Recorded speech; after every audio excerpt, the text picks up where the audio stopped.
Hey, JD here. Welcome to the Mead House. You know, over the past several years, we've brought you over 150 episodes of mead making education, information, and entertainment. More than 100 guests have stopped by the Mead House, professional mead makers, medal-winning home mead makers, competition organizers, experts on yeast and honey, and brewers just like you and me have all visited to share their knowledge. Hey, the Mead House is produced for home mead makers and brewers looking for a bit of inspiration and information from the many guests and discussions we have here at the house. You can help support the Mead House by joining the Mead House Keyholder Club on Patreon. Just go to patreon.com and search for the Mead House. There's also a link in the show notes. For as little as $2 a month, you can become a keyholder. We've teamed up with some great companies to provide thank you gifts for your support. So get on over to Patreon, join the Mead House Keyholder Club, and get your own set of keys to the Mead House. You can listen to the Mead House podcast with your favorite player, and be sure to rate us 5 stars on iTunes or your favorite listening venue. The Mead House, mead making entertainment you just don't want to miss.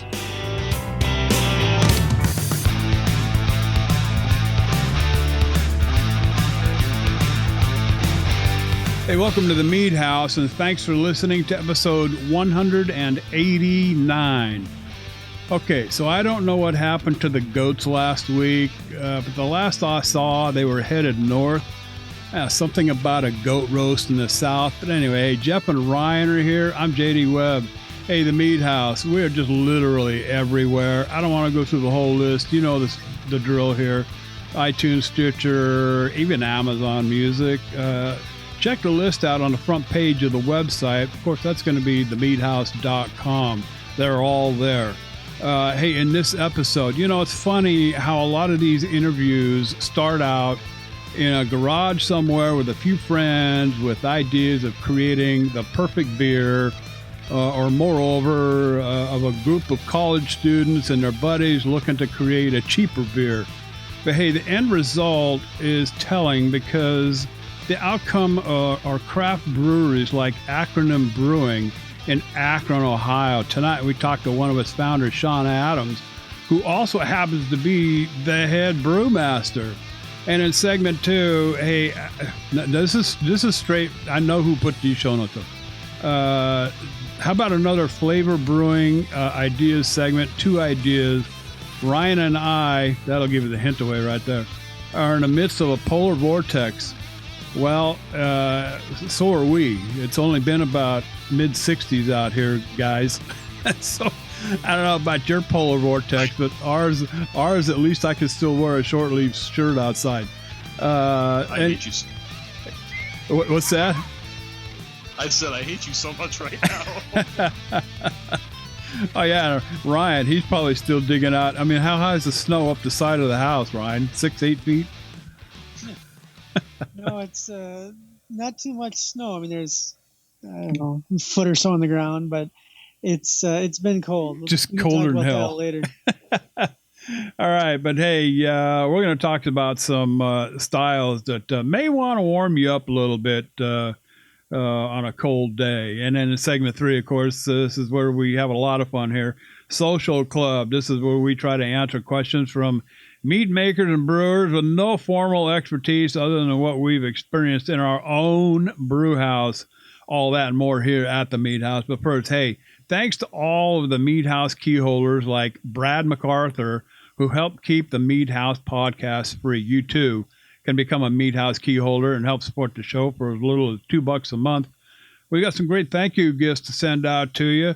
All you got to do is click on the link in the show notes or just search patreon.com for the Mead House. That's it. Simple as that. What are we drinking here tonight, guys? Tonight I'm single. Well, okay. All right. I give up. I'm double fisting it. I got to reach down for my bottle. Whoops, wrong bottle. All right. Here we go.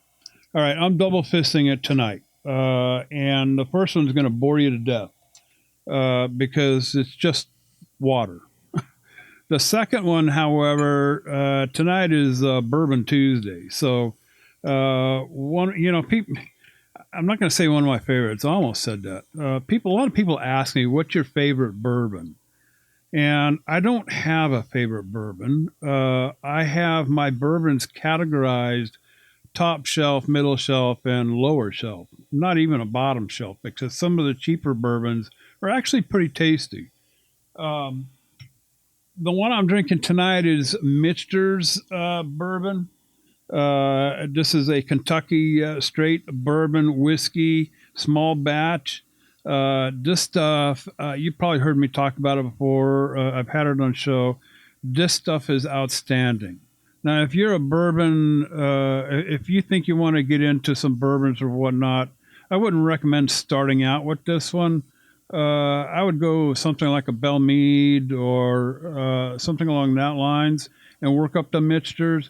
This is really a top-notch bourbon in my book. It's going to run you about 45 to 48 bucks, somewhere there in the liquor store, depending on where you buy it. There's a lot of discount liquor stores out there that may even have it a little bit cheaper, but I can't even remember what this thing clocks in at. I want to say it's right around 80 to 85, 90. It's a 91 proof, but it does not drink like it. Okay, a lot of times you find that anything over 80 gets a little hot on the tongue. This one's not. This one's extremely smooth. This one, unlike Bell Mead, this one's got some real deep characteristics, like the caramels. It's not that light caramel like like you find in the C's candy store. This is a real deep kind of a caramel, almost a dark, not a burnt sugar caramel, but you get tons of brown sugar right up front. There's a sweetness right on the tip of the tongue. I don't recall what the mash bill is with this, but I'm going to say it's got to be. We know it's 51% corn, but I think it's a tad more than that even. That's where the sweetness is going to come from. Oh, I love this stuff. This is one, you pour a couple of fingers with, and you know me, the old overstuffed chair. Sit there with a couple of fingers of this stuff and just sit for a couple hours and contemplate. This is one of those bourbons. Dig a little bit deeper past the brown sugars and the caramels. You start getting into the spices, the orange spice, almost a like that orange dry spice. It's not a real sweet orange. It's a spicy kind of an orange. Very good. The barrel char starts in about mid to late palate, stays with you all the way through. This is just a very drinkable and very enjoyable bourbon. And like I said, the most boring drink of all in my other fist, it's just water. Sorry about that, Jeff. Hey, what did you put in your cup tonight? So in Meat House fashion, I am double fisting it. But this week, since it's been real cold and I basically have hardly left the house, I'm just kind of dipping into my own back catalog here for my drinks. My first glass has some of my barrel-aged Sizer in it. Now, this is getting to be about 2 years old now. So some of the barrel character is kind of taking a back seat to the apple character now. That apple character is coming in stronger. What did I tell you? What did I tell you? Huh? I mean, told me that so many times, and yeah, no, it's true. I wish I could convince people out there. When you're going to make a cider or a Sizer, when you're done with it, when you get it bottled up, or you just leave it in the carboy and let it age out, leave it alone. Okay, give it a good 8 months. I mean, a good solid 8 months. Longer the better, and that apple really shines through. No, it's very good. And I keep listening to interviews with Ash we've done or that we've got up on Patreon here, and we talk about barrels time and time again, and making sweetening up a barrel, making it work again. God, I'm so tempted to pull that bourbon barrel out and give it another go. Do it again. I swear, this is good stuff. But I think my one complaint, my one wish for this, we should have carbonated it. Yeah. It's good still, but I think it'd be better with some bubbles. Yeah. Then in my other glass, I have some Chilean Malbec that I made last year. Oh, wow. Just regular wine kit. I, at the time, was still working at the homebrew store part-time while I wasn't working at my other job, and didn't have a lot of experience with wine. So I just grabbed something that was a style I knew I liked, and threw it in a kit just to get a little experience with wine. And man, it's got a good tannic note to it. Very kind of got that that pucker on your lips. I usually associate Malbec with having a little bit more like a peppery spice or some other stuff going on, and this has it, but it's not quite as pronounced. So not the best I've ever drank, but this is still pretty good. This will get me through tonight for sure. Do anything to it, or just right out of the box? Just this was the first wine kit I ever followed, so I just kind of let it go. Cool. Ryan, Mead House North, up where it's frigid cold, and I'm sure it's probably below zero by now. Did you put something hot or cold in your cup tonight? Yeah, I'm. I've been a little tired lately. Have just a lot going on, everything else. So I wanted something kind of light, and I'm not. No, it's not too cold inside here. So I made a mead spritzer. I took just one of my Infinities and mixed it with a little can here of dark Morello cherry and pomegranate carbonated mineral water. And it's nice. It's nice and light and refreshing. I don't feel like I'm going to fall asleep here during the recording. So, that's nice. But here's the kicker. Drinking it out of a hurricane glass. It is, we are recording here on Mardi Gras. There you go. So happy Fat Tuesday to everybody. And yeah, that's my little Mardi Gras celebration this year, is having my mead spritzer out of a hurricane glass. So did you run down to the party store and get a whole bunch of them colored beads and throw around your neck? Come on. No, I didn't do that. Nah, come on. I was hoping to put a picture up in the show notes of it. Ryan wearing Mardi Gras beads. We need to get on with it. JD, usually it's Tequila Tuesday for you. And I saw this headline today, and a few things kind of made sense. The NFL announcers, Joe Buck and Troy Aikman, former Cowboy quarterback, and they've been doing games together for 10 years or something. Yeah. He said today, Joe Buck said today, that he and Troy Aikman used to drink tequila together during the broadcasts. Yeah. So they haven't done it in a while, but they used to take shots of tequila while they were broadcasting games years ago. There you go. And kind of makes sense, because they, out of the blue, they had some pretty random thoughts, a few years back. Awesome. All right, our guest tonight is Shawn Adams, the head brewer at Akyonm Brewing. Shawn began his brewing journey, and it is a journey, isn't it, guys? 20 years ago, what started as a thirst for simply trying new craft beer turned into creating quality craft beer of his own.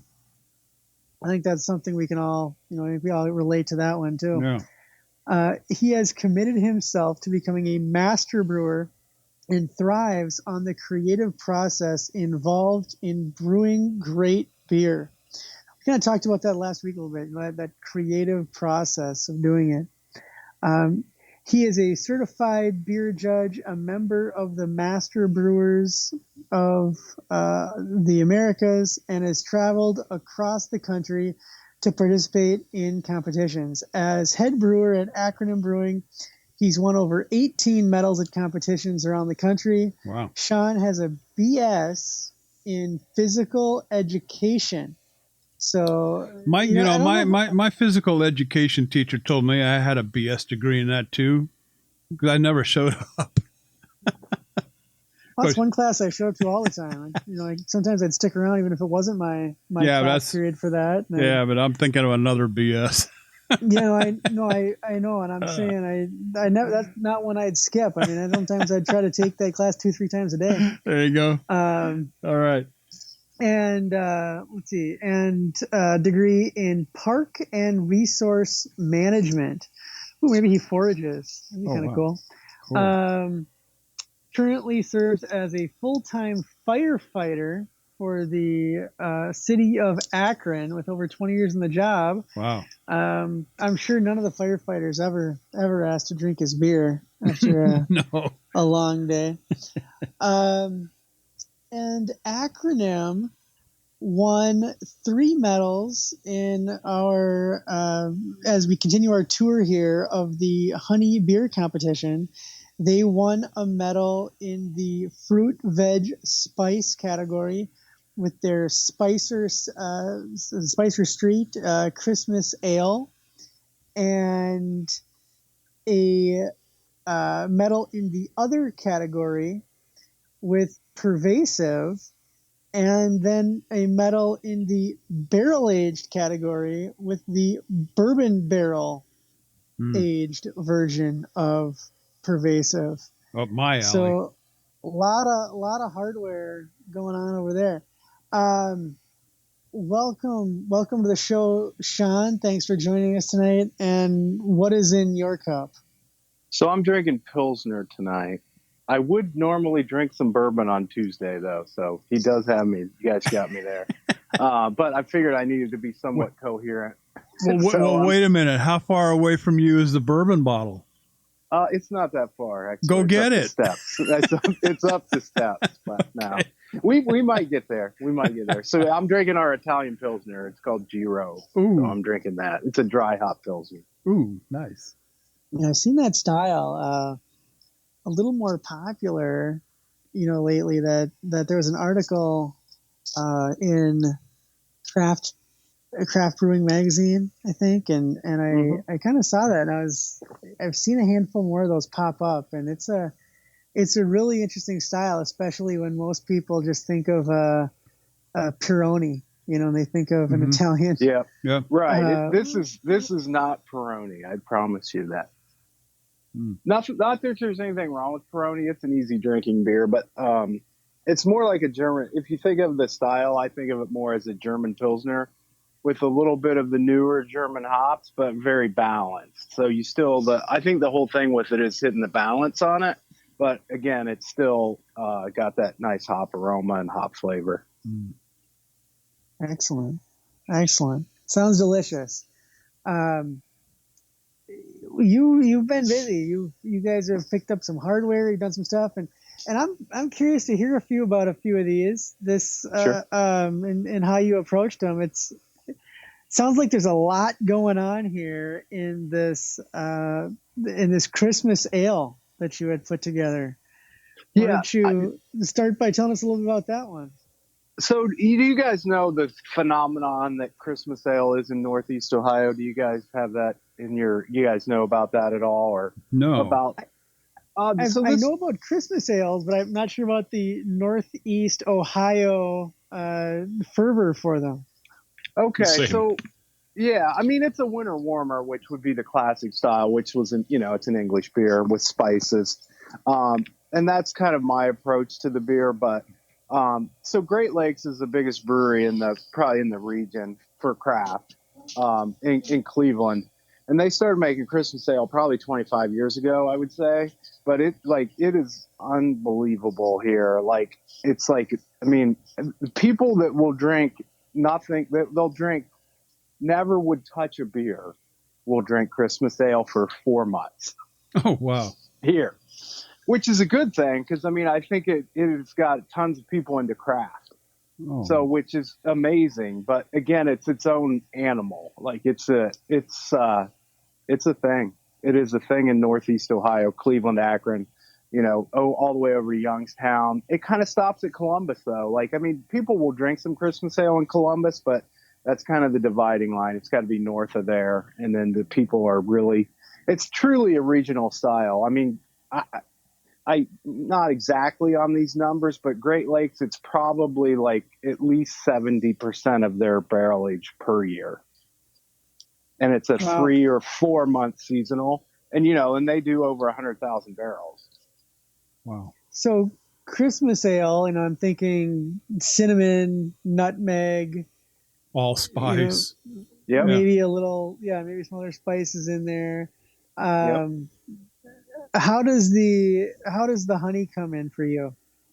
So our take on it, again, I kind of would say my brewing style is kind of traditional with experimental aspects to it. But for Christmas ale, we've made this one a long time. When we were home brewers. We entered NHC, the National Homebrew Competition, a few times, and it made it to the medal round a couple times. So it's really no different than that. So it's like an English strong ale base. So it's basically like a Maris Otter base, and then it's crystal, a medium to dark crystal, and then honey's about 4 or 5% of the bill on it, and we like clover for that because of its availability. Really, I would like to use something a little bit higher end than that, but it's hard to match that every year if you're using something real special for it. Now, you adding the clover just to amp up the ABV, or are you getting some sort of honey characteristic? I think you get, anytime that you use honey in beer, you're going to get some mouthfeel from that, and you get a little bit of flavor from it. When we talk about the barley wine, we'll talk about it'll be a little more contextual, like the honey's more of a component in that beer. Mm-hmm. But in the Christmas ale, it gives you mouthfeel, I think, and it again bumps the ABV up, dries it out a hair, and makes it a little more drinkable. Because ours is on the bigger side, so it's a 9% beer. So like Great Lakes is like the keystone beer for the area, and it's at 7.5%. So ours is a little bit bigger than that. The honey gives it that, and you get a little bit of the clove, character, which plays with the spice well. Ours is just cinnamon and nutmeg is all we use for the spice in ours. Sometimes that's all you need. Right. Right. They're both very powerful spices. Very. And when you're working with the honey, at what point did you figure out where you were getting the most out of the honey? Was it adding it in the boil or waiting until fermentation? So we've done it both ways, and both home brewing wise and we're a 10-barrel brewery, so we're not huge by any stretch of the imagination, but we have a 10-barrel brewery that's our big enough. Yeah, it's a brew pub. I mean, you can do a lot on it. You do a lot on a 10-barrel. So we have used it both ways. I kind of like a combination of the two, to be honest with you. I think we have it pretty dialed in now. So we'll use about half in the whirlpool on the big system, and about half during fermentation at the end of fermentation. Ryan, this thing pretty much runs the gamut with all the brewers that we've spoken to about honey beer. Some put it in the boil, some wait until fermentation. Interesting. So, what I'm interested in hearing though is a little more about how you handle the spices, because that's we talk to a lot of brewers or a lot of crafters here who are intrigued by spices and ask about how to best handle them to get the best result out of them. Well, I mean, one of the best ways is to brew a lot and then keep adjusting. Honestly, that's how we snuck up on this one. So again, when we were first starting out as home brewers, I think you tend to overpower the beer with spice generally. So I think it's better to use a lighter hand, and then, you can adjust that. It just requires drinking a lot more, so you get through the batch. but yeah, I like this guy's philosophy. But you can sneak up on it, and then you work on finding that balance, which is the key. But yeah, we use ours again in the whirlpool, but in the home brewing, you could put that in the last 5 minutes or at flame out. It works really well. Again, like those two spices are very powerful. So even in that, a 10-barrel batch, it takes a lot less spice than you think, and it carries through really well. Yeah. I've used it cold side too in the fermentation. I like it both ways. We package it just a tiny bit now, so we worry about contamination a little bit more. So we've went pretty much exclusively to Whirlpool editions. But as a home brewer, you're going to have really good luck with cinnamon, nutmeg, allspice, any kind of those kind of classic baking spices. Like those work really well on the cold side too. Yeah, excellent. And probably more adjustable on the cold side. So until you have it dialed in, you can just keep adding it and tasting and adding a little bit more, and contact time in the fermenter. I made a batch one time, actually a couple of years ago, of the spiced beer and, the typical cinnamon, allspice, nutmeg, and all that. I actually was following somebody else's recipe, and all of the measurements sounded pretty reasonable. But after I got it into the bottle, it was like, wow, like way powerful. Like, we need to put this in like a do some short ribs and use that as a base liquid to boil it down. You know what I mean? Yeah. Right. Or make some barbecue sauce with it. Yeah. Yeah. So I see where you're going with the, a little bit at a time until you get to where you want it. So. Yeah. And that's what, we're shooting for that. The barley. So it's just a little bit of, we're very like, I don't know how to say this, but I mean, for being on a 10-barrel system, we're very still home brew centric on that. So, we'll sometimes overcomplicate things. Like I tell my friends that we still put honey in the fermenter, and they're like, "You guys are crazy. Why would you do that?" You know what I mean? Because from a process standpoint, it's a lot more work to get honey into a 10-barrel fermenter than it is to put it in the Whirlpool. But I think you get better flavor from that. So that's why we still do it. Interesting. Pervasive is your English barley wine that you use orange blossom honey in, and a pretty good amount of it. So why don't you tell us about that one? Well, this is very apropos today. So we just bottled this year's release today of that beer. So I don't know how we could have timed this any better. So I had some barley wine at lunch, so that's why I'm drinking Pilsner now. No, so orange blossom honey is probably my favorite honey to work with. It's pretty readily available. Like I like Metafoam too, but like you would need to rob a bank to buy much of that to use on a commercial scale. No kidding. Mm-hmm. So orange blossom just adds a nice note, especially with the English yeast esters. Sorry, maybe it was too much barley wine. No. With the esters. I think it plays well. Again, that's why we like the honey in the winter warmer too, because it plays really nice with the English yeast that we use on that. So I think it's like kind of building the whole flavor profile when you think about the beer. And our barley wine, again, is something that we've made home brewing wise for 10 years now. So we've kind of still adjusted a little bit, but yeah, the orange blossom honey is a key component. Are you still a home brewer? Well, during COVID, we were so slow that I ended up doing some test batches on our home brew system. But yeah, I would prefer not to do that. I mean, I still like doing it. Don't get me wrong, but I would rather be busier at the brewery brewing more than, but it's still valuable. We did a Helles with a couple of different yeasts that we got to try out. So that's going to come out in a couple of weeks. So we're going to test that out because we've made a Helles home brewing. We haven't made one at the brewery yet. So we tried 3 different lager yeasts on it and kind of picked the one that we liked the best to use on it. Why did you choose? Why did you select honey to use in some of your brews? Why was that a? How did you come by that train of thought using honey in your beer?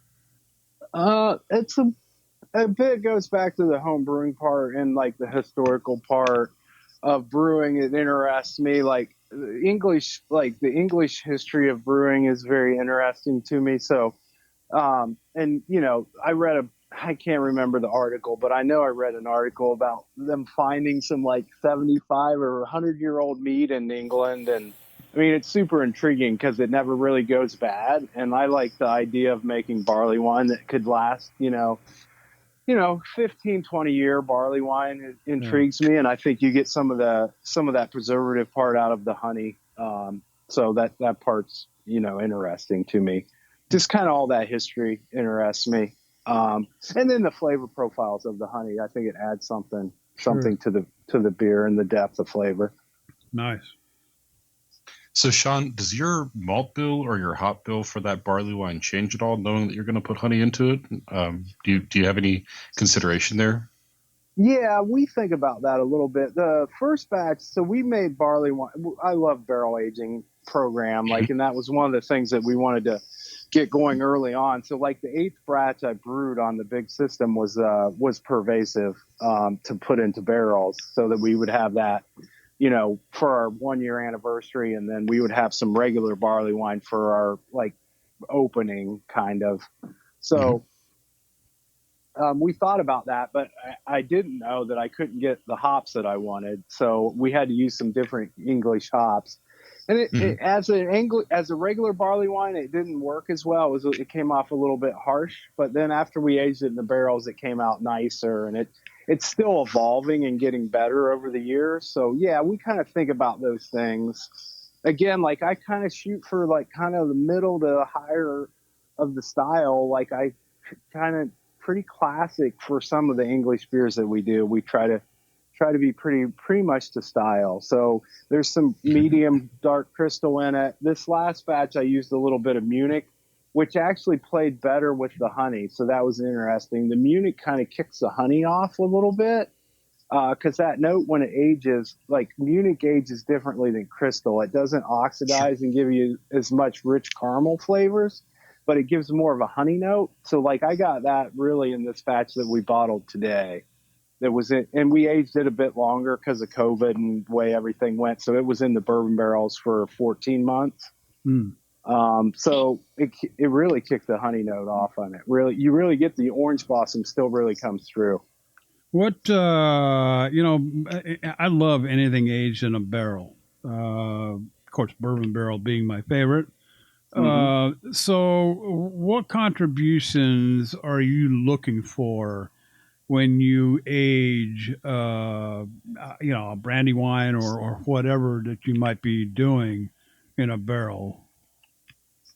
We're looking to get the spirit character, of course. I mean, I really, I personally prefer bourbon. It's probably my favorite, but we're doing a lot. We have got to a point where we got enough barrels now that we have some other spirits going. On Friday, we're going to bottle a Russian Imperial Stout that was in brandy barrels for 14 months. Oh, jeez, dude. So that should be, I mean, it turned out really nice. It's super interesting. Wow. So, wow. Yeah. So that's going to be fun. So those are fun projects that we're getting to do. But so I look for that. The spirit character is probably kind of the first consideration that you want to get from it. And then I look at the oak and the tannin and the vanillin and then like some of the char. In the balance of that. I mean, a stout and a big imperial stout in almost any kind of wood is just, amazing thing. It's really, as long as you handle it well, it turns out almost, it turns out good every time. Barley wine's it's a little different to hit. We've done 3 or 4 rounds of barley wine now, and I think we have this last one's probably my favorite. So I think maybe it needs a little more time in the wood than I thought previously, because we've pulled them earlier. We've pulled them at 4 or 5 months before and pulled them at a year and pulled this one at 14 months. So, and every barrel is different too, which is crazy. Yeah. So we don't do a huge program. So like when I say we bottled that barley wine, it was 4 bourbon barrels. So today, each barrel's different though. And then we blend it unless it's something we really don't like. And then, or it's something exceptional, then we'll just do that barrel. And then the others will get blended, or we'll blend one out and won't even make the blend. So what? You got your own barbecue sauce line? Well, sometimes it has to go down the drain, unfortunately. Hey, been there, done that many times in my house. So, yeah, I'm known for feeding the sewer lines here in Los Angeles, and so no problem there. Yeah. Ryan, I hear you chomping at the bit, dude. Yeah, Shawn, this is hearing what you're working on. It's a lot of great stuff is going on here. You running, the spectrum of stuff you're working on.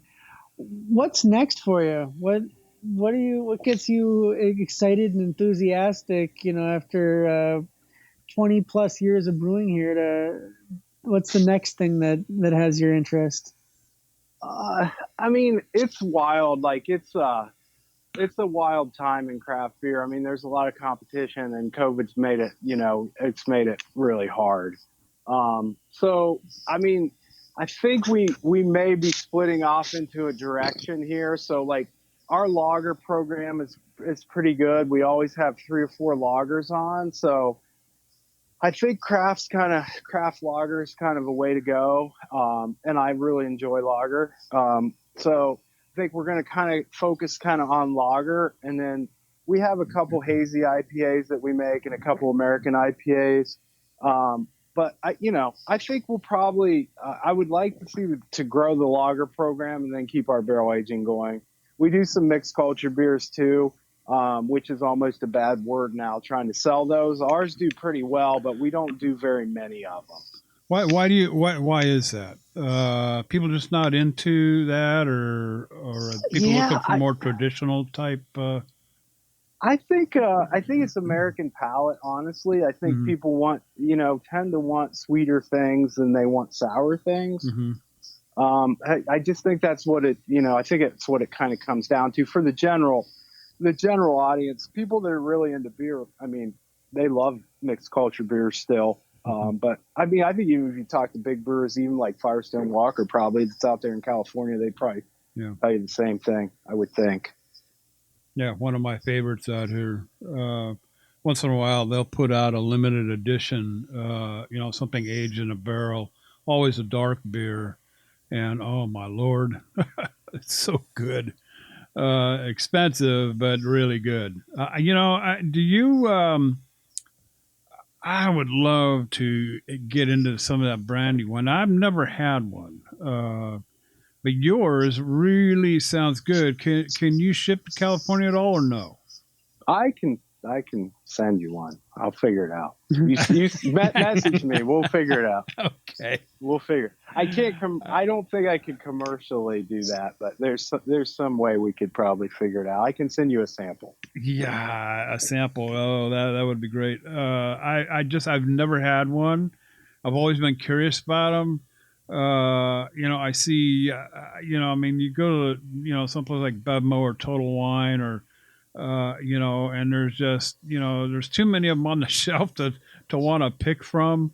I find it really hard to pick beers when I go to these places because there are so many of them.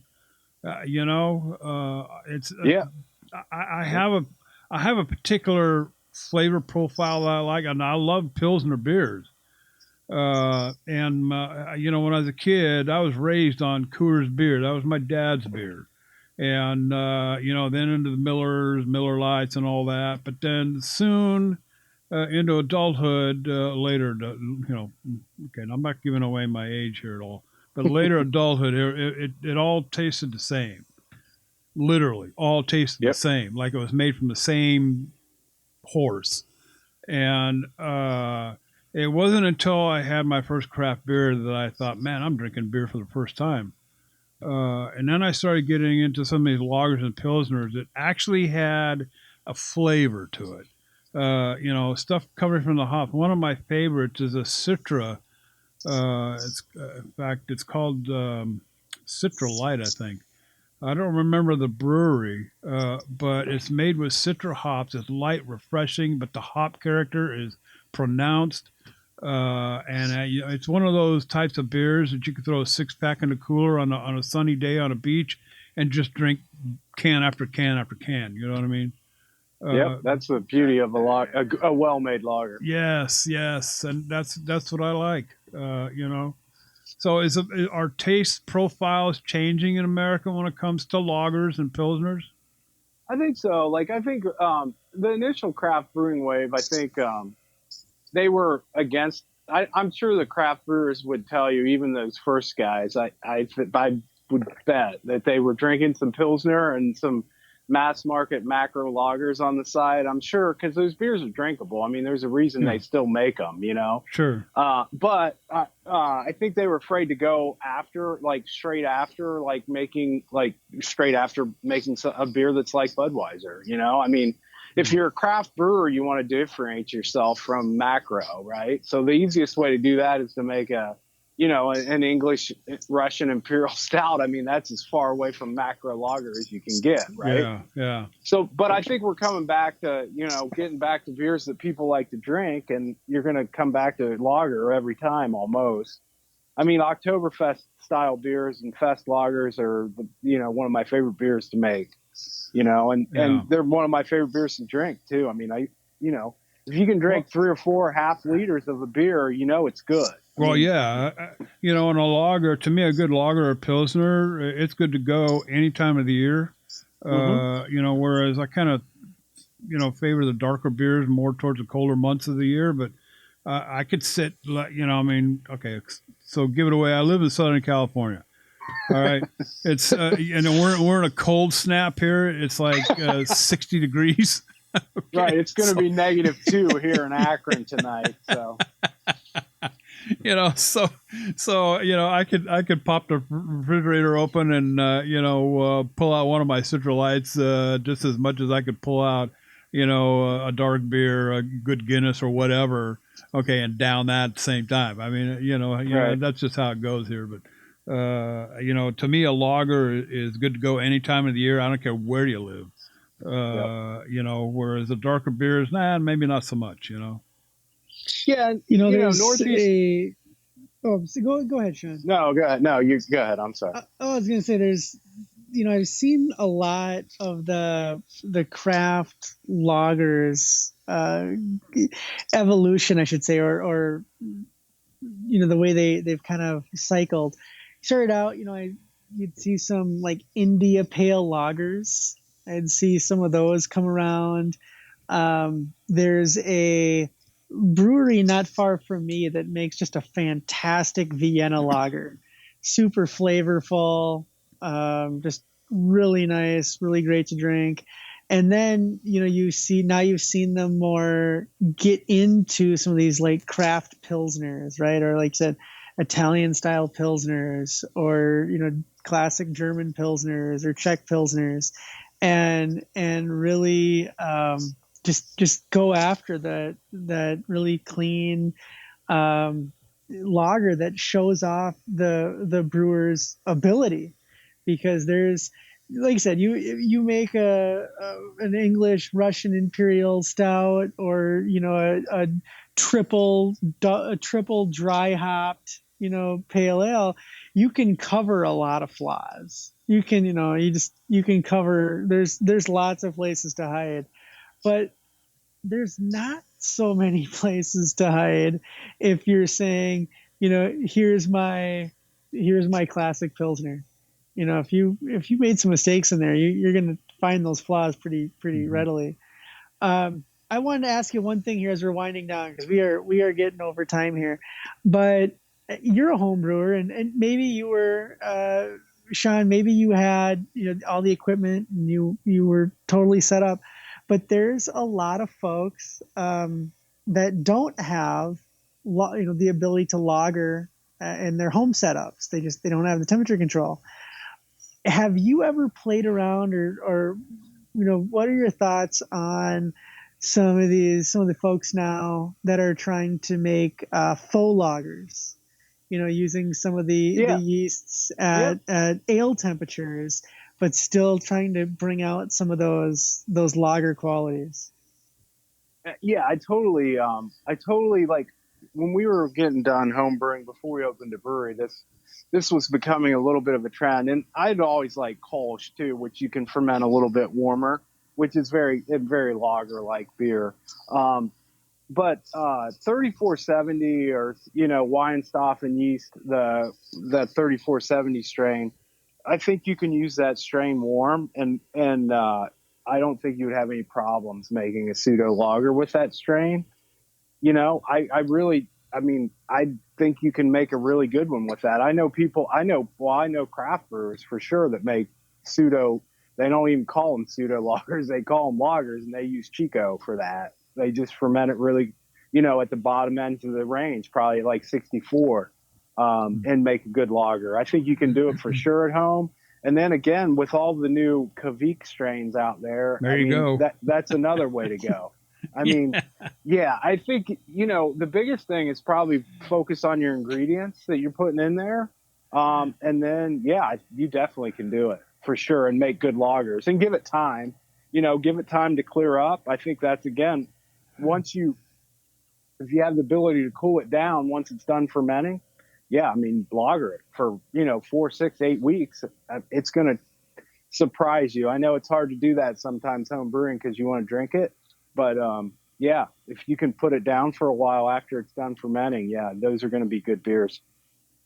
We need to get Shawn a room here at the Mead House Hotel.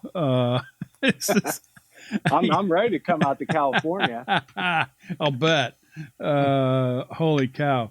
My wife, before she went in to the other room, she was she likes to look at these cameras and like all these different remote locations. So she was looking at one at Santa Monica Beach, guys. You're killing me. I'm telling you, man, the sun's setting, clear skies. Oh, dude, it was classic. Oh my God, Shawn, I'm serious, dude. We, pull up a stool here. A lot of fun. I'm sure we got a lot of questions still unanswered. I know I got a few, but it's getting late in the game here for us, Ryan. And I wish we could continue on. Well, have me back on sometime. Or come back to Akron and hang out. Past COVID. Anytime. Funny you should say that. My wife and I are planning a trip back east, big trip, the whole entire month of June. And my God, some of the people that we've interviewed have been so great. So I plotted our route to try to take us through some of these places. I'm putting Akron, Ohio on the list. I don't know if it's going to be going to or coming from, but cool. we'll be on our way to Maine. So I got your number, Shawn. That's awesome. Yeah. So it's our anniversary in June too. So it could be even awesomer. Shoot, at this rate, I might not even make it to Maine. Third week of June's our anniversary. So oh my God, dude. Oh man. Well, hey, look, thank you so much for spending some time with us here tonight at the Mead House.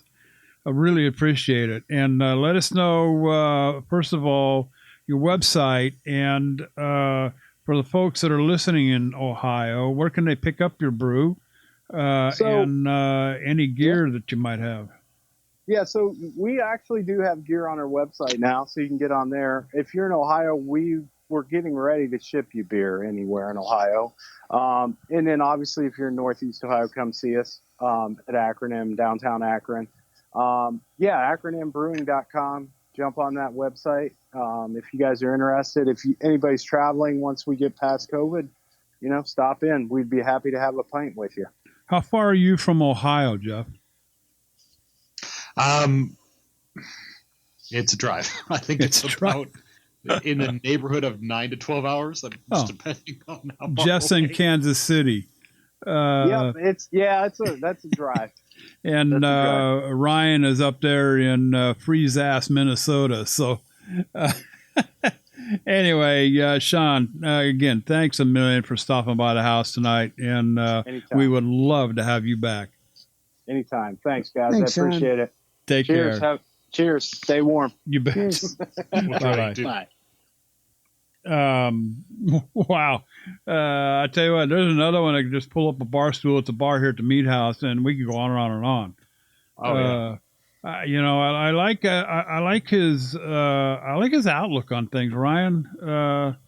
Not afraid to experiment, not afraid to jump in with both feet, and do what he thinks is best, and sounds like they're putting out some really fantastic brews.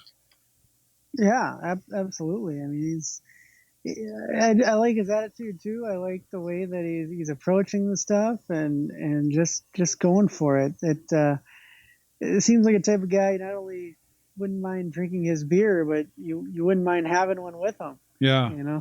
Yeah, absolutely. Yeah, no doubt. All right, segment 2. This is like I said, I'm in Southern California. Jeff and Ryan, well, they're in kind of freeze ass country. So I think Jeff probably sat around a freezing ass cold house thinking about this, and probably talked to Ryan in the midst of a polar vortex. Jeff, Yep. What about those flavors and styles you want to warm you up? Well, yes, I was sitting around a freezing ass house today because, like, apparently there is so much demand for energy in my part of the country now that the power company has decided they're just going to do like rolling blocks of blackouts. And we were lucky. God. Our house didn't get hit by any of those, but I know a lot of people did. And it's wow, because it is so cold over so much of the U.S. right now. Everybody's kind of spread a little bit thin. So yeah, I've been doing my part in keeping our temperatures much lower than usual, just so that we're not pulling out of the gas and the power that is in so desperate a demand right now. And yeah, no, it was real freaking cold while I was, working today, and then getting show notes together and thinking about that. And like, that kind of winter warmer that Shawn was talking about for the Christmas ale, something like that would really hit the spot. But how would you do that in mead? And it occurred to me there are probably like spices you could take. There are different processes like barrel aging or kind of like reinforcing with spirits. So I thought I'd throw that around the table and see what you guys thought. I keep thinking I still haven't gotten off this thing using dark grains and trying to come up with a mead. And I think I've nailed it down. What I'm actually looking for, I'm looking for roasty notes. Okay, not so much the coffees and the chocolates and that kind of thing. More the roasty notes to give you that in front of the fireplace type feeling.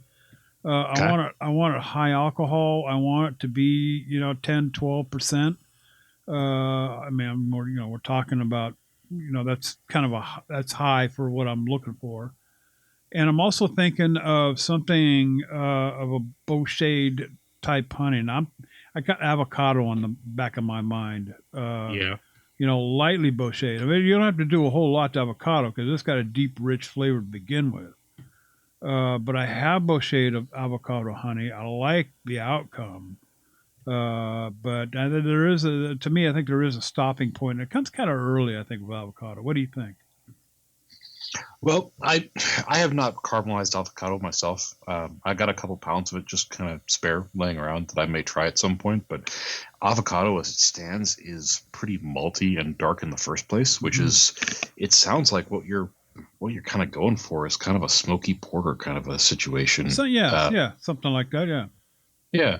And I think avocado would be delightful for that because it's got that malt backbone that would really stand up to some of those, the darker kind of, they can be bitter in the wrong application, and they can be just, that roasty note or that slightly smoky or the dark toffee note in a good application, kind of grains. Like, for what we're talking about here, I'd throw in, obviously some black malt, probably some carafa, or maybe just even a little bit of smoked malt. I wouldn't go too heavy with it, but something to give you that hint of the smokiness above and beyond anything you're going to put into like a barrel or oak chips or what have you.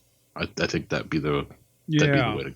I'm thinking of something that's Ryan, that's not cold, but served at maybe a little bit cooler than room temperature to begin with. Okay. What's your take? I mean, there's a lot of things that are served at cellar temperature. Beers and wines and maybe some ciders and some things like that. I think that I don't know if there's anything necessarily unique about that. I think you could do quite a bit, in that. But where temperature range? Where would you go with flavors and styles that you would want to warm your insides up on a freezing cold sub-zero February night? It's been cold in Minnesota for a couple of weeks. And when I say cold, I mean like the last week, every morning I get up, the temperature is like 20 below. Jeez. So I'm talking like 20 degrees below 0 Fahrenheit has been like the temperature when I get up, and it's cold, but I mean it's nothing anybody that's lived here hasn't seen or before, or sees every year, maybe every other year. I'll tell you the one thing is there's moisture inside your nose. Inside your nose, the skin should be kind of moist. It's like when it dries out, that's when people get issues or nosebleeds or things like that. Well, at somewhere between 10 maybe 10 or 10ish degrees or 15 degrees below 0, when you walk outside, that moisture will instantaneously freeze. Jeez. And so you go outside and all of a sudden just, you can just feel it happen. Start gasping for breath.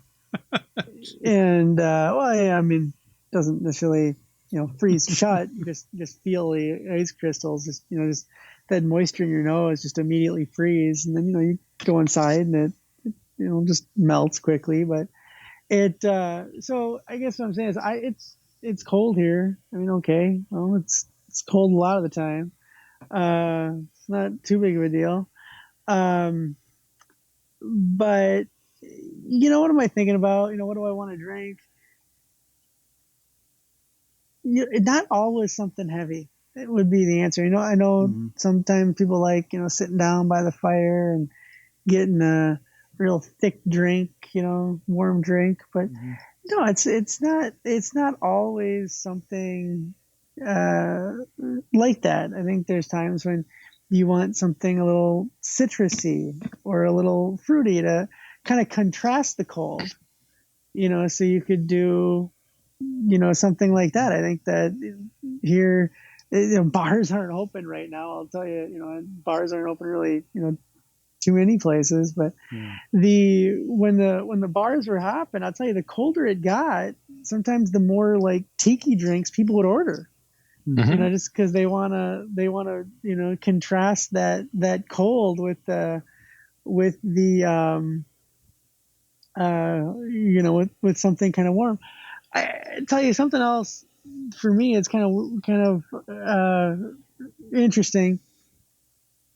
I fermented some green acorns last year in a jar.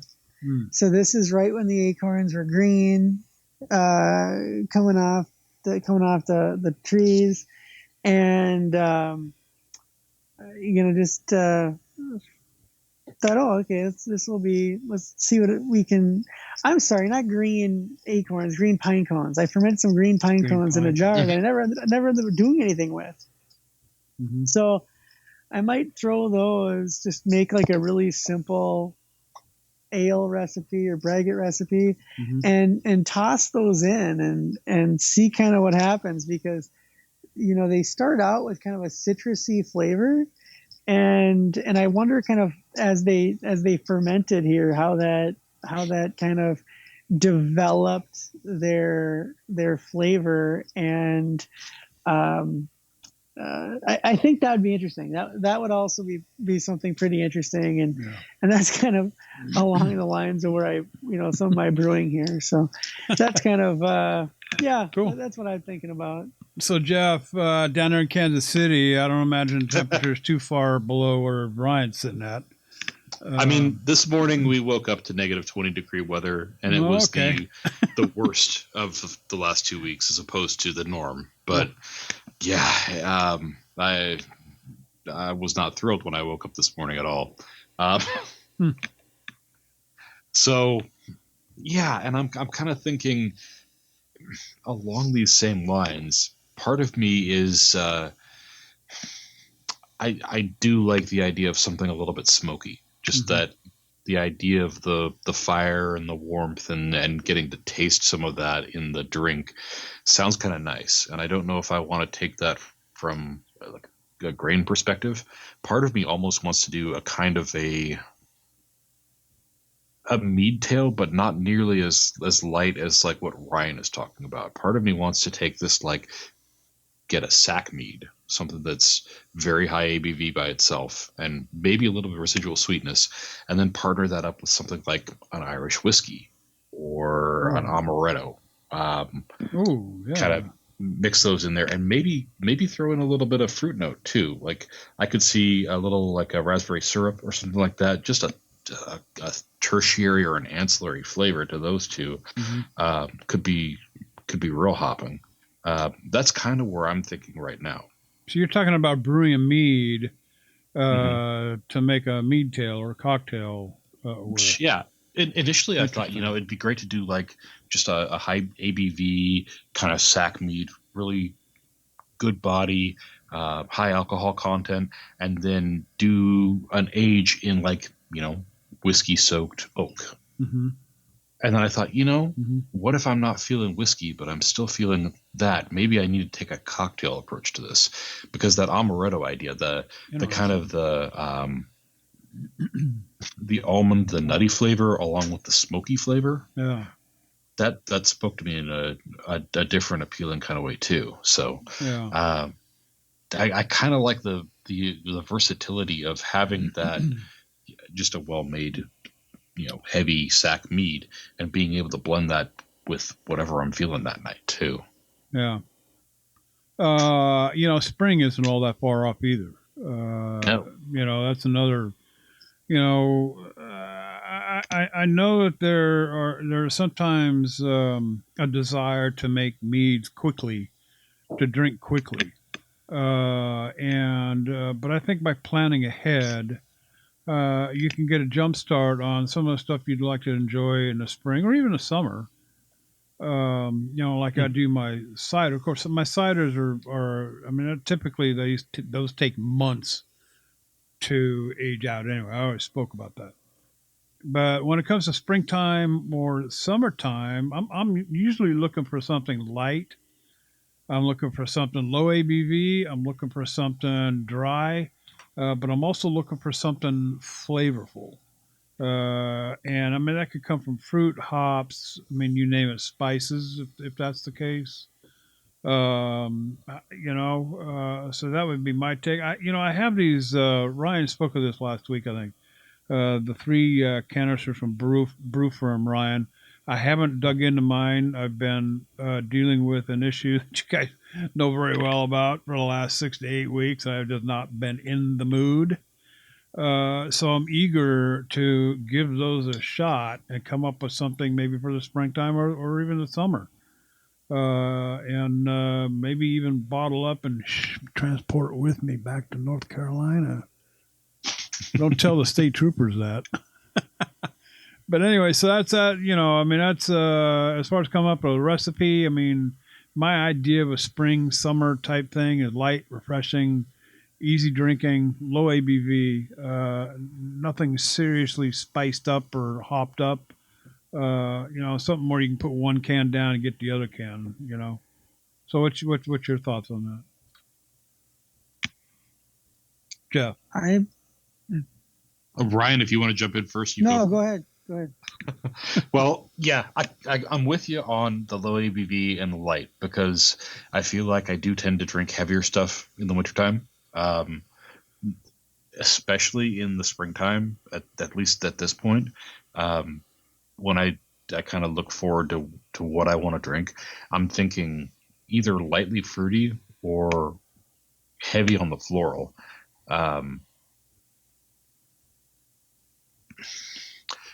So, like your hibiscus. Hibiscus is almost even a little too floral forward. I mean, you can go light with hibiscus, and I think it's in that right range. But a lot of the hibiscus I've made before has been like very, very concentrated hibiscus.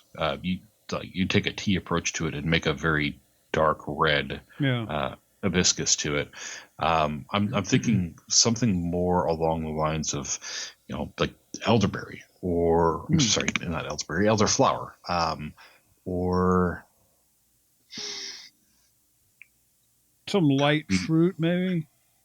Yeah, tropical fruit sounds really nice. And it occurred to me that I also have this bag of 20 pounds of Hawaiian honey that I bought and actually never got around to making anything with, and that would be a perfect application for something like just a light kind of hydromel. Probably put some carbonation on it. That'd be great. I've a long time ago, Ryan talked about these sparkling waters. What do you call them? Hard seltzers or whatever. And so I thought, well, okay. So I bought some, and I've tried just about every brand. Many of them I just don't like, but I did find one that I kind of like, but I only like a couple of flavors. One of them is a pineapple, and it is so light and refreshing. I mean, I can sit there and drink. I can drink the whole damn 4-pack. I mean, it is so good. I mean, I love pineapple.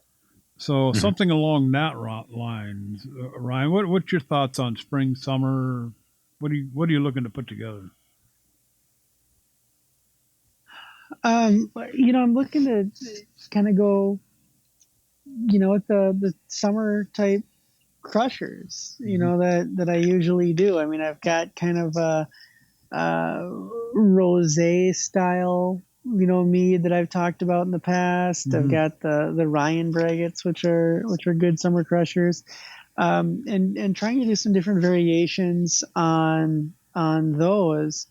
I don't have like something that I've been gnawing on and saying, hey, this is something I really really want to do, or something different, I should say, for this spring. But I might, we should talk about it another episode. We've got a little more time here. Yeah. But I'm thinking about a couple different variations on some stuff that I do.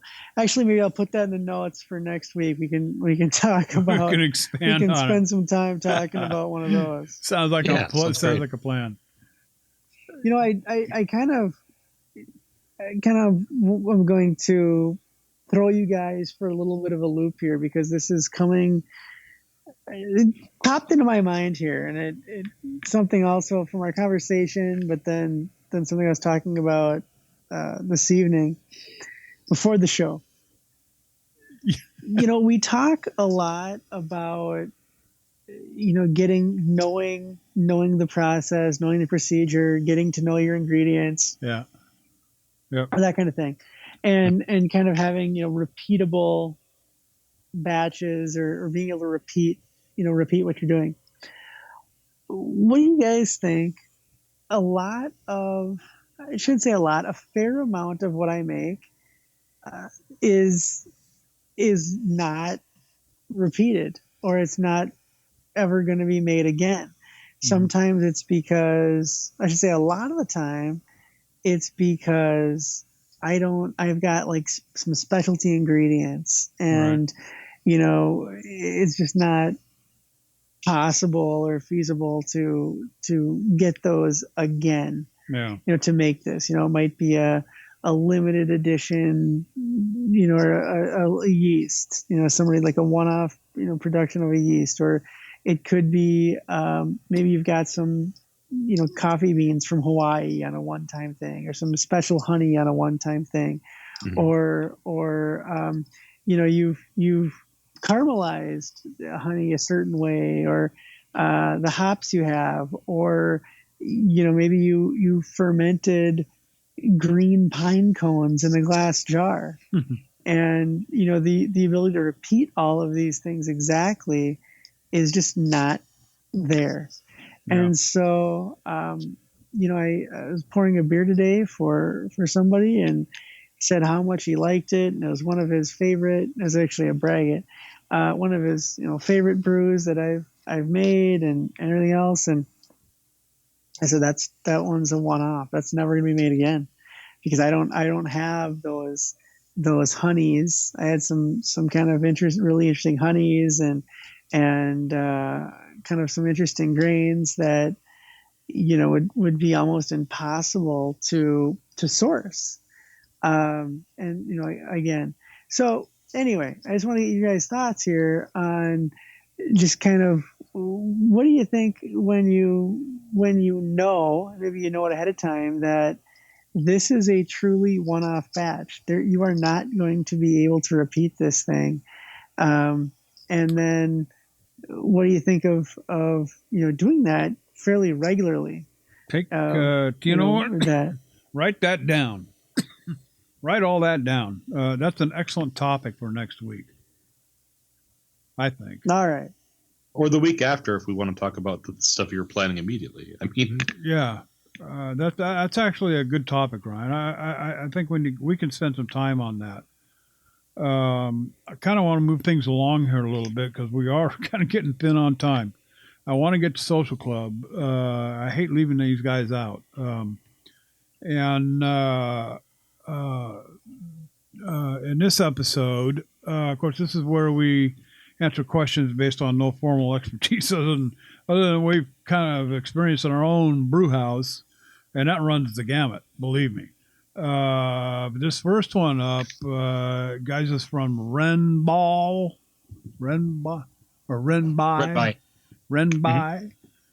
dealing with Lalvin D47 going over 18%. Well, that's kind of a no. He says. Yeah. Hello. I just finished making a persimmon wine and a persimmon mead with D47. This is my second project after making a simple low ABV hard cider. Attaboy. I started with an OG of about 1122 because I intended it to be a bit on the slightly sweet side, and D47 has an alcohol tolerance of about 14%. Now that can be plus or minus, I think you found out. So yesterday I checked the FG before I started racking into secondary, and I was surprised that the mead went to, guess, 0.992. And the wine dried up to 0.98, or as low as the lowest reading can go on a hydrometer. Been there, done that. D47 can go over a bit. Well, actually, you can go over quite a bit if you're not careful. But this is a bit of extreme. My brews didn't have any signs of infection or any bad stuff, but I was wondering if there could be anything I might want to be cautious about. And does a FG of 0.98 mean bad news? Not at all. Okay, not at all. If that's what you were intending by the ingredients that you incorporated. Now, Jeff, the only thing I'm gonna throw out here is two things. One, D47 can be unpredictable. Just because it says 14% doesn't mean it's going to stop at 14%. The other thing is be careful about how much of your ingredients that you're adding, with the yeast that you're using. Okay. I think if he had done his math a little bit better, he might have been able to up the amount of honey came to a higher starting gravity and might have, wound up preserving a little bit of that sweetness. What do you think? So in reading through this, that's really, really substantially high for D47. I mean, I would think 16% ABV from a 14% like average alcohol tolerance is pretty impressive. It's been a long time since I've worked with D47, to be honest. I cut my teeth on it as a new mead maker, and once I started using 71B and then going into other fun stuff like the Kveiks and the some of the more fringy stuff, I really haven't gone back to D47. That said, that I feel like I want to know why it was this extreme. It's entirely possible he had immaculately perfect nutrition processes that just let that yeast take off and thrive and metabolize every last little bit of sugar in both of these products. Part of me wonders if it's not like he had it fermenting at 78 degrees, which for some yeasts that's acceptable. For D47, that can be problematic depending on the flavors you're going for there. So my first word of advice is, hey, taste that, see what you think, because it's going to be dry as hell, because anything below 1000 is going to be dry as hell. I think it's possible to push a yeast far beyond its stated capability. After all, I did that with the two port mead projects that I did. I got all the way up to 19%. But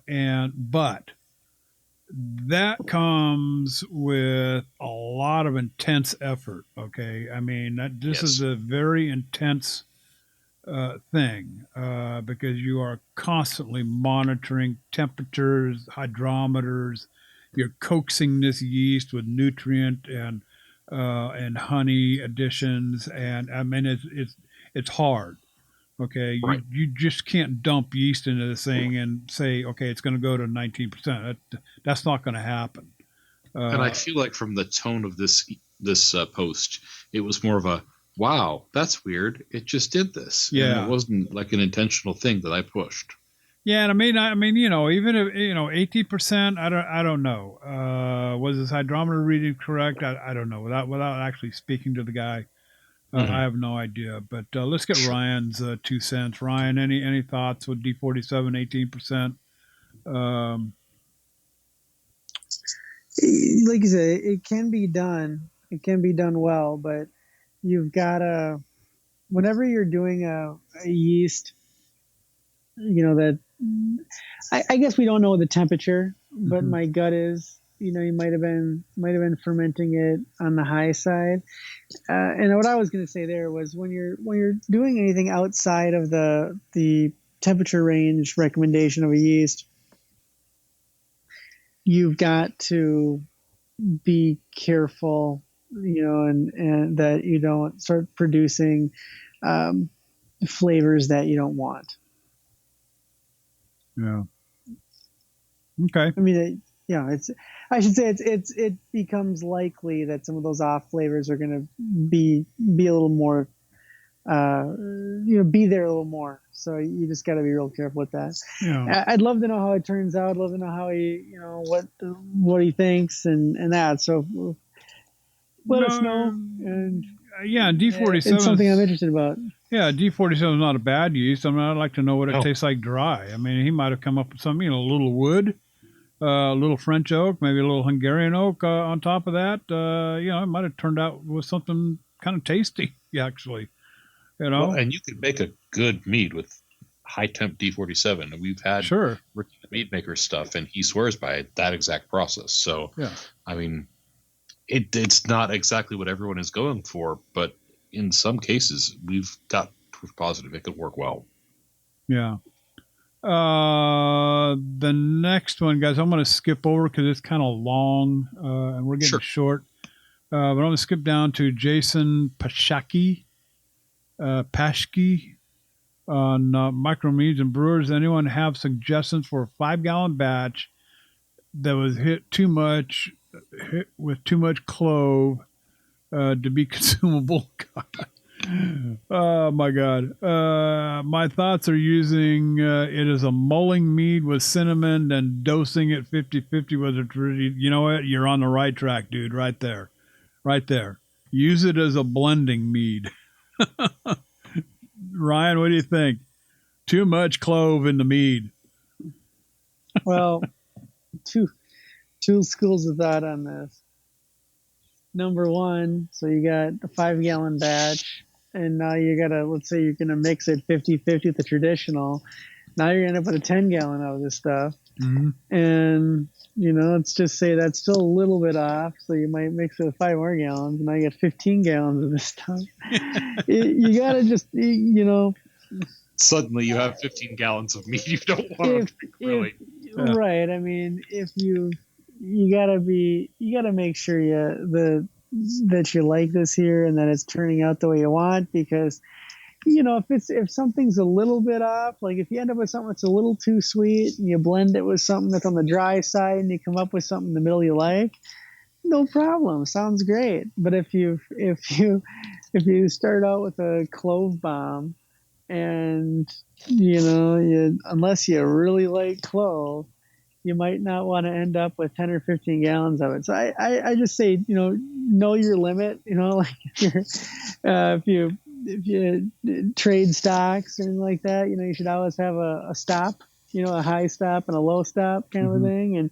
And it's, you got to have a stop, so that you don't end up,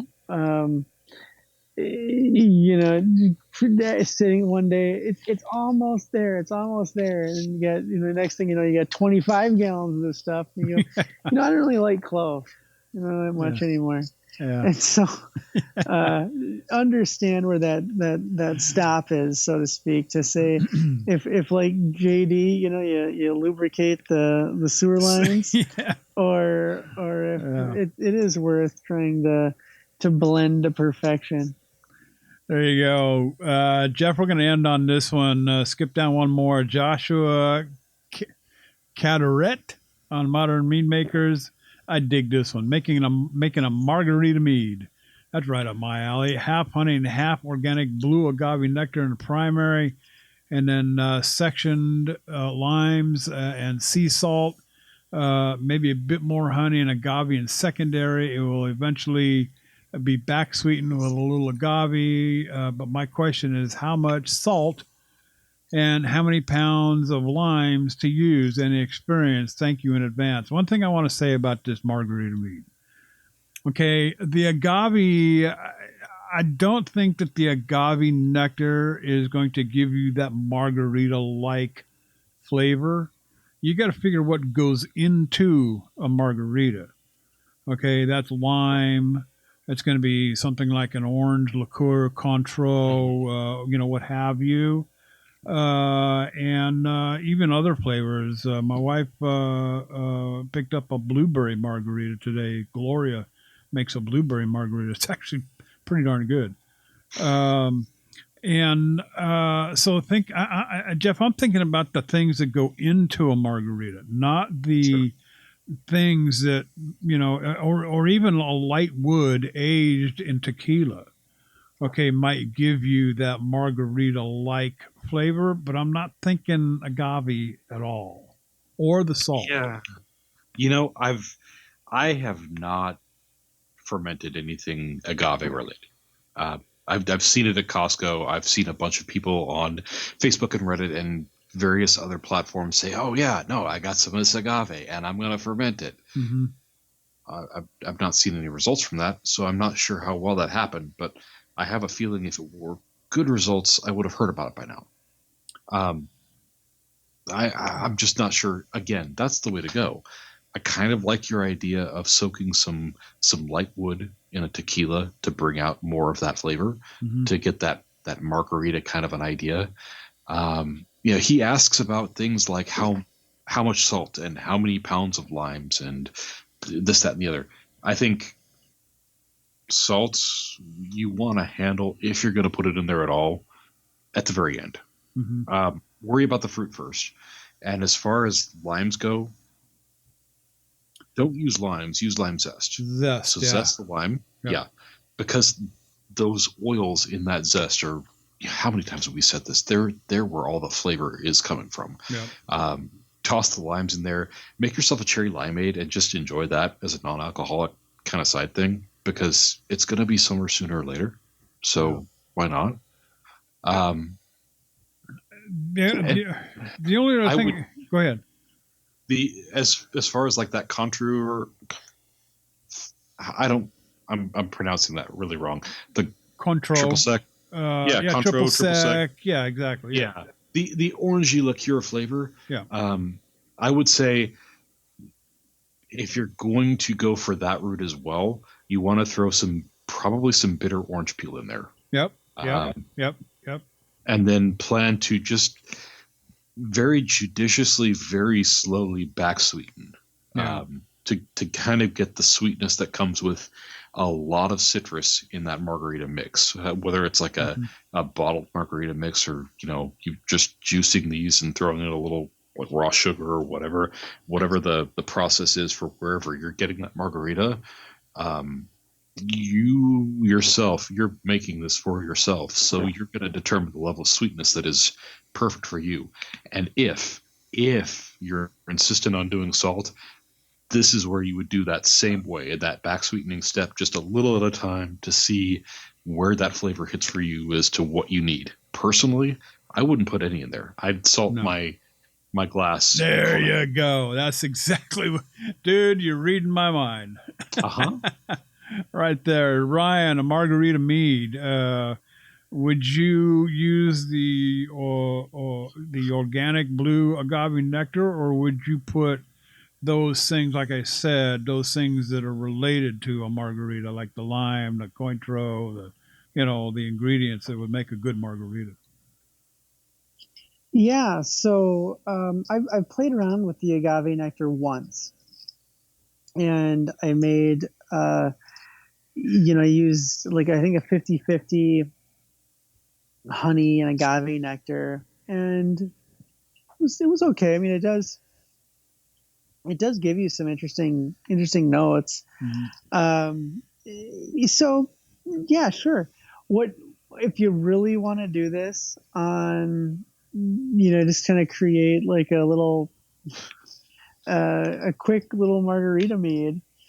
What you can do is take, a traditional, like ferment out just a traditional, or if you want to do the traditional and agave nectar, go ahead, and then stabilize it and do kind of the old cider trick. Just sweeten it and then back sweeten it with a thawed can of frozen margarita mix. There you go. And there you go. You're done. And I did that once, and for a party, it was like kind of like a summer barbecue party, and I had like I think it was a gallon or a couple gallons of traditional. And I stabilized them. I back sweetened them with a can of the frozen concentrated margarita mix. There you go. And off we went. And I wasn't expecting something that was going to be award winning, and it wasn't award winning, but it satisfied the crowd. There you go. And that's kind of what I was going for. As long as people are going back for a second glass, right? Oh my God. All right. Well, we're going to drop it right there. We've got several more here in the social club, but hey, we're going to save them for next week. Welcome back, JD. I'll tell you what, I'm not going to go into all the stuff that's been going on with me, but I'm glad to be back. Thanks to Jeff and Ryan for taking the reins last week. I really appreciate it, guys. You did an outstanding job, by the way. Hey, thanks for hanging out with us in this episode. And we still, we're going to be 10 away next week, guys. 10 away from 200 episodes of Meat House. Unbelievable. I can't even believe it. But hey, a big thank you to Shawn Adams, Akyonm Brewing in Akron, Ohio, for spending some time with us this episode, dude. Like I said, you got a room at the house anytime you want it. But hey, let us know what you're brewing. You can email us info@themeadhouse.com, or you can send us a message on the old Facebook deal or the Twitter thing, both at the Mead House. And hey, in the meantime, happy mead making. That's going to be it for this episode. Are we back to flipping the lights off, Ryan? Jeff slammed the door shut. And hey, we'll be back next week with episode 190 of the Mead House. We're gone.